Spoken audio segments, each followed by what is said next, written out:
સુરત મહાનગરપાલિકાના હૃદ વિસ્તારમાં આવેલી તમામ સોસાયટીઓ અને વસાહતોમાં લેન્ડ ગવર્મેન્ટ નામે રહેતા શ્રમિકો અને ગરીબ જનતાને પ્રાથમિક સુવિધાઓથી વંચિત રાખતા હોવાના આક્ષેપ સાથે સુરત શહેર જિલ્લા કોંગ્રેસના પૂર્વ પ્રમુખ ધનસુખભાઈ રાજપૂત દ્વારા સુરત જિલ્લા કલેક્ટરને આવેદનપત્ર આપવામાં આવ્યું હતું। સુરત જિલ્લા કોંગ્રેસ સમિતિ દ્વારા ગરીબોની સુવિધાઓ માટે કલેક્ટરને આવેદનપત્ર આપ્યું છે। આ કાર્યક્રમનું આયોજન સુરત શહેર કોંગ્રેસ જિલ્લા સમિતિ દ્વારા કરવામાં આવ્યું હતું। આ દરમિયાન શ્રી રાજપૂતે કહ્યું કે સરકારી જમીન પર રહેતા ગરીબ વર્ગના લોકોને પીવાનું પાણી, સ્વચ્છતા, રોશની અને રહેણાંક જેવી મૂળભૂત સુવિધાઓથી વંચિત રાખવામાં આવે છે, જે ગંભીર ચિંતાનો વિષય છે। તેઓએ માંગ કરી કે આ વર્ગના નાગરિકોને તાત્કાલિક પ્રાથમિક સુવિધાઓ ઉપલબ્ધ કરવામાં આવે અને તેમની સમસ્યાઓના સ્થાયી નિરાકરણ માટે જરૂરી પગલાં ભરવામાં આવે। આવેદનપત્ર મળ્યા બાદ કલેક્ટર કચેરી તરફથી એક અધિકારીને આ મામલે યોગ્ય કાર્યવાહી કરવાનું આશ્વાસન આપ્યું છે। ધનસુખ ભગવતી પ્રસાદ રાજપૂત, પૂર્વ સુરત શહેર કોંગ્રેસ પ્રમુખ।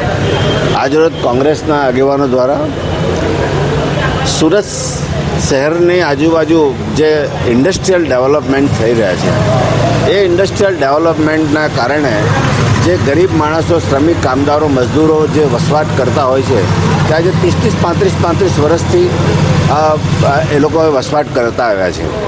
સુરતની સરાઉન્ડિંગ તમે એમાં ઉધના ઝોન આવી જાય, લિંબાયત ઝોન આવી જાય, વરાછા ઝોન આવી જાય, કતારગામ ઝોન આવી જાય, આઠવા ઝોન આવી જાય અને રાંદેર ઝોન, આ તમામ ઝોનમાં જે કામદારો જે વર્ષોથી કબજા રસીદ દ્વારા પોતાના પ્લોટ ખરીદીને મકાન બનાવીને વસવાટ કરતા હોય એ લોકોને 30-35 વર્ષથી રહેતા હોય અને એ લોકોને બાંધકામ થઈ ગયા હોય, તમામ સુવિધાઓ પણ ઘણા જગ્યાએ મળેલી હોય। સુરત મહાનગરપાલિકાની એસએમસીની બીપીએમસી એક્ટના 63(2) મુજબ એ લોકોને સુવિધા મળી હોય, કલમ 205 હેઠળ એ લોકોને રોડની રસ્તાની સુવિધા મળી હોય, રિઝર્વેશનોમાંથી મુક્તિ મળેલી હોય અને વધીને યુએલસીમાંથી પણ એ લોકોને મુક્તિ મળેલી હોય એવા મકાનોને આજની તારીખમાં સુરત શહેર કોર્પોરેશન તરફથી એ લોકોને જે પ્રાથમિક સુવિધાઓ આપવાની વાત આવે છે ત્યારે એ લોકોના 84(ક)નો ભંગ હોવાના કારણે લેન્ડ ગવર્મેન્ટના કારણે એમ કહેવામાં આવે છે કે તમારી સોસાયટી લેન્ડ ગવર્મેન્ટ છે, સરકારી જમીન છે અને તમને કલેક્ટરમાંથી પરમિશન મળે પછી જ તમને સુવિધા આપીશું। તો આવા સંજોગોમાં જે સામાન્ય જન છે તે તો ગભરાઈ જાય કે અમે તો 30-35 વર્ષથી રહીએ છીએ અને હવે આ જગ્યાએ સરકારી કેવી રીતે થઈ ગઈ, એટલે એ લોકો ટેન્શનમાં આવી જાય। સુવિધા તો સાઈડ પર રહી ગઈ। આજે પણ તમે વિસ્તારોમાં જુઓ તો બમરોલી, વડોદ ને બધા પાંડેસરા વિસ્તારમાં જુઓ તો ખાલી આ સરકારી લેન્ડના કારણે એ લોકોને સુવિધાના અભાવ થઈ રહ્યો છે અને કલેક્ટરને પૂછાયું છે।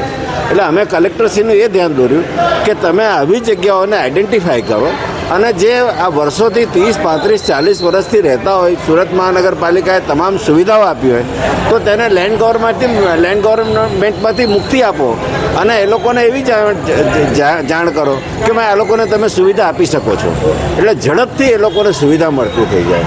એ અંગેની રજૂઆત હતી અને ગરીબ માણસોને એટલો હાશકારો થઈ જાય કે અમે સરકારી જમીનમાં નથી વસ્યા, અમે વર્ષોથી ખરીદેલી કબજા રસીદથી જમીન ખરીદેલી તેમાં રહીએ છીએ।